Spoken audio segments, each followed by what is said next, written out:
Hello YouTube viewers, welcome to my show Science Thursday. In today's episode we're going to take a look at how we decide which transport system to use.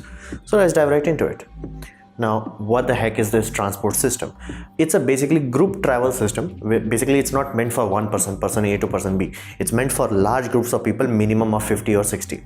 Now, it has a schedule. Basically, it does not run when you want it. It runs when it wants it. So it has a schedule and there is a fee for a trip. So you don't have any capital investment for using this. You simply go, use it and pay the fee.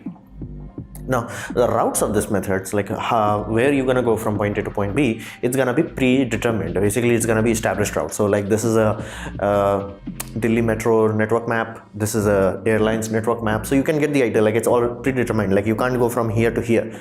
Like it's not on your whim. It's predetermined. So this is what it is. Then question becomes, why the heck do we want it? Now, first answer, physics. Now, what does that physics mean? It simply means that we don't have enough space.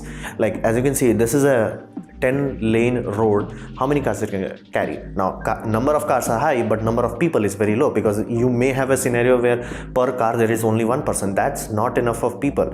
Now, a big town has a lot of people, millions of people. So in that sort of scenario, this is a image that is going around in internet. You can search for this kind of image by typing cars, bus versus cycle. So as you can see, like how many cars needed to just carry this amount of people? Like very few. 40 people equals 40 cars.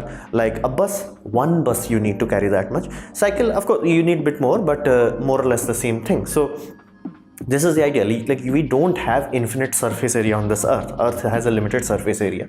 Your cities has to be congested enough. Like you can't have a scenario where like the roads between the buildings can be like 10 like this wide. It's just not gonna happen. So physics is limiting the physical area of us. Then time, like you don't have enough time, like where this many car is on the road, each car going into specific A, specific B, specific C. In those sort of scenario, everybody is slowing down, because you, like let's say you are going on a road, not all of you are going from point A to point B.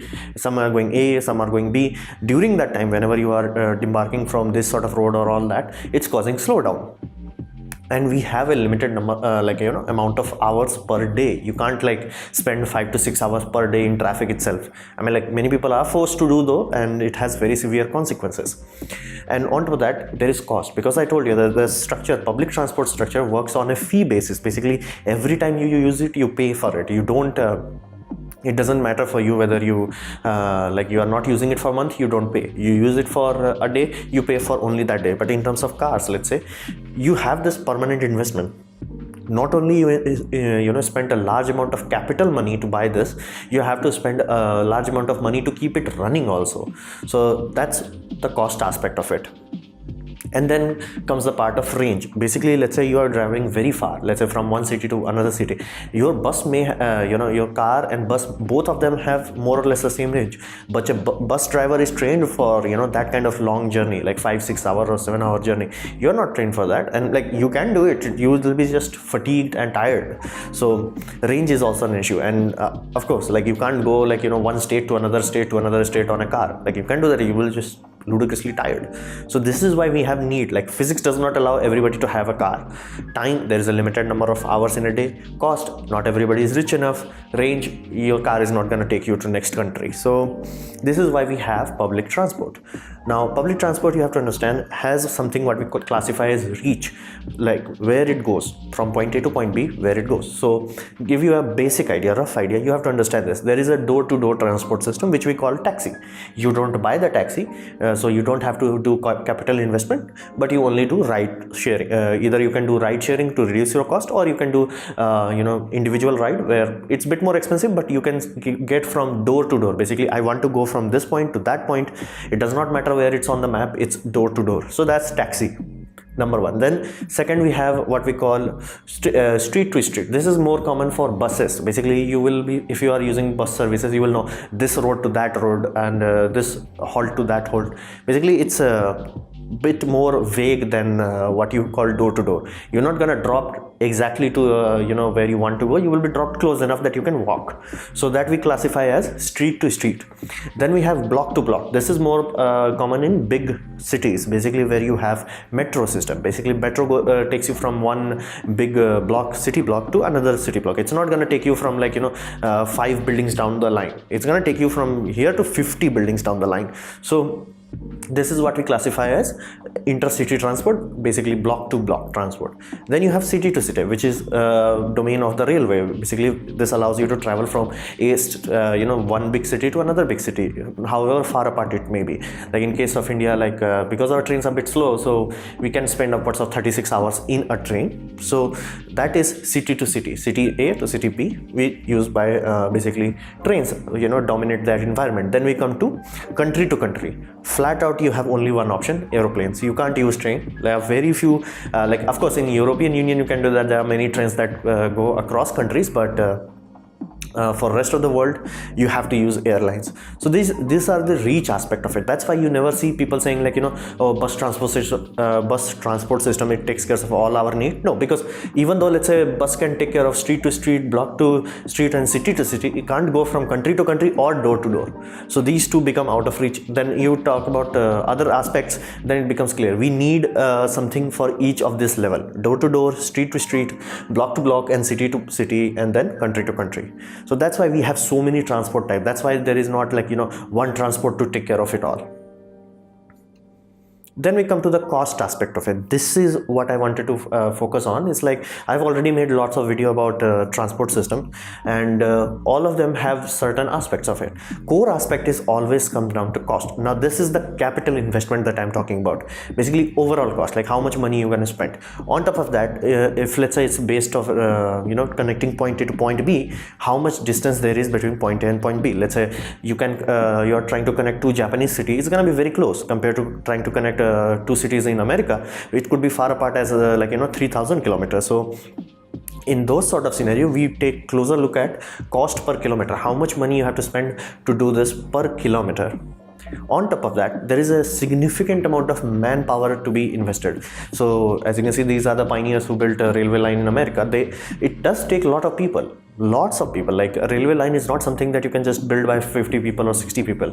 Airport can be done with a very few amount of people, because plane does not need construction from point A to point B, and you can maintain airport on both ends. So in those sort of scenario, you will find airports are cheaper because you don't have to spend money per kilometer.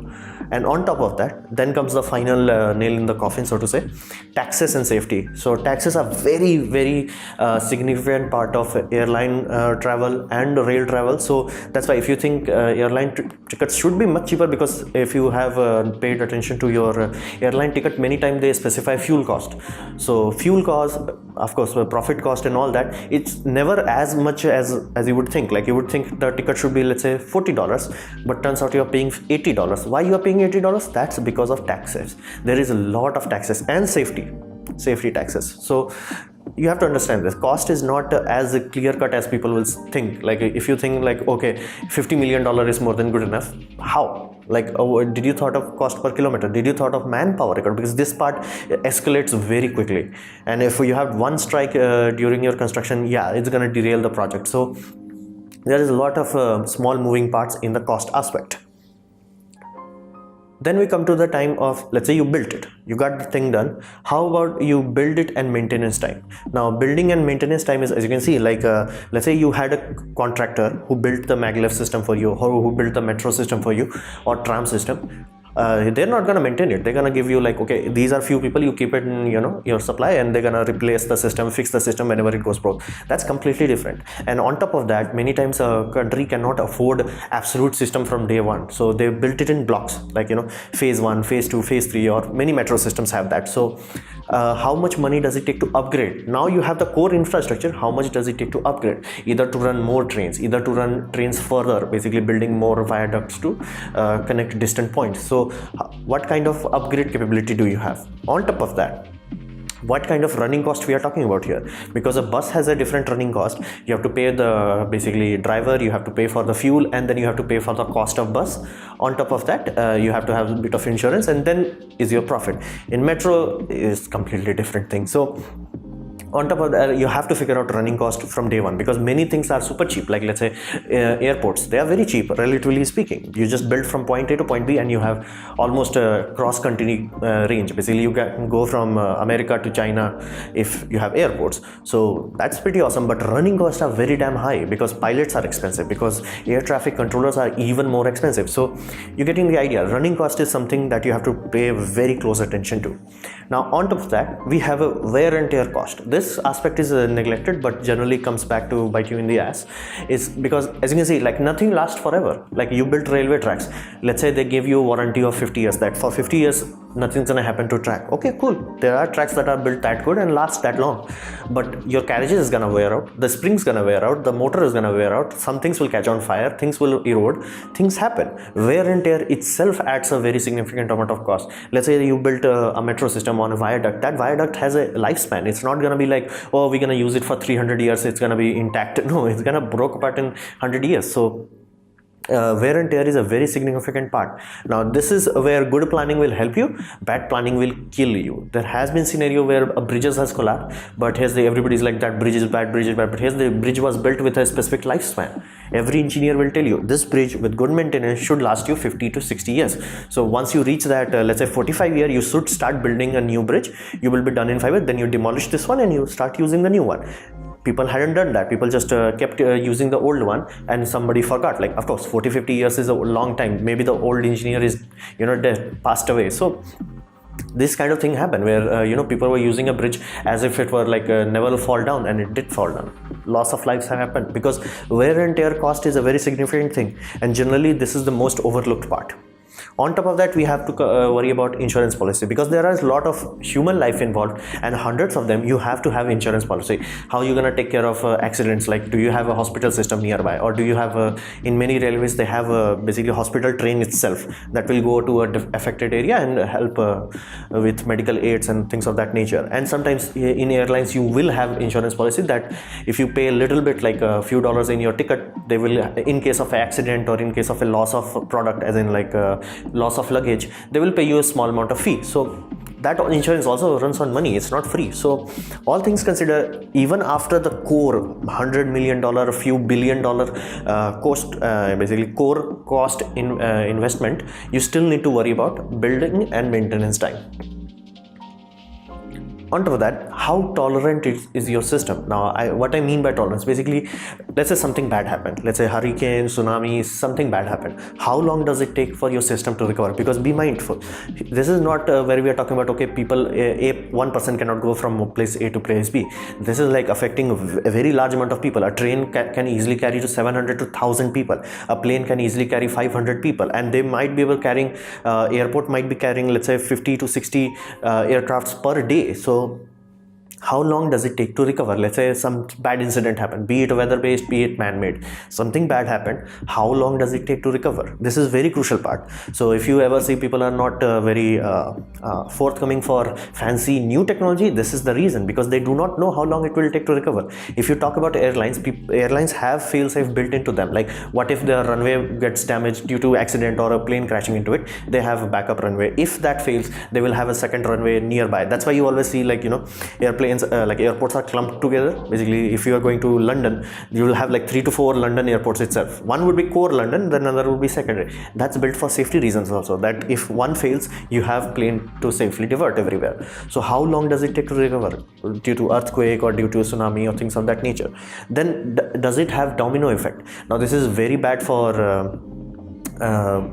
let's say Hyperloop will have worst case domino effect. Now what does this domino effect mean? It's like, if you have failure in one part of the line, would it cascade to another part? Basically, you have railway, long range railway is very vulnerable to this, because these tracks run for like hundreds to thousands of kilometers. You could have a scenario where you have one small break, but this whole line have to be taken out of commission. Why? Because they didn't had a parallel line going from it, or it's, if you have long strain, it can be cut anywhere. So that becomes a very serious domino effect, where minor damage on one place can simply means your whole railway line is off service. So what kind of domino effect it can have, and what are the recovery procedures? Then this is the very crucial part for you and I. It's like, what about price fluctuations? Like, as you can see, the oil and energy prices are going up. I just don't only mean about like oils and like jet fuel. In terms of your electricity, that's also getting more expensive per unit wise. So how are you going to handle the price fluctuation? Because if it goes too expensive, people are not going to use it. So, and your revenue will go down. That will cause a catastrophic failure. So how can you handle price fluctuation? So all this consideration goes into making a decision what you're gonna buy. Because as you have seen my videos, I have already made videos on everything from monorail to maglev to hyperloop to normal metro system to trolley bus system.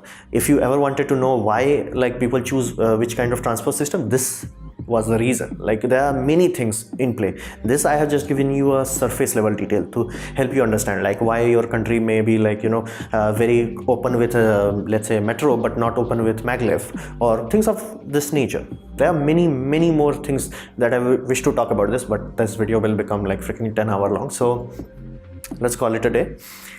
And this was my presentation on how we choose and what things we have to consider for our transportation system. I hope you liked it, learned from it. In that case, please leave a like. If you didn't, don't worry about it, you can dislike it. I would urge you to press dislike button twice, and please comment as I reply to all of them, and subscribe, press the bell icon if you're free, and as always, thanks for watching.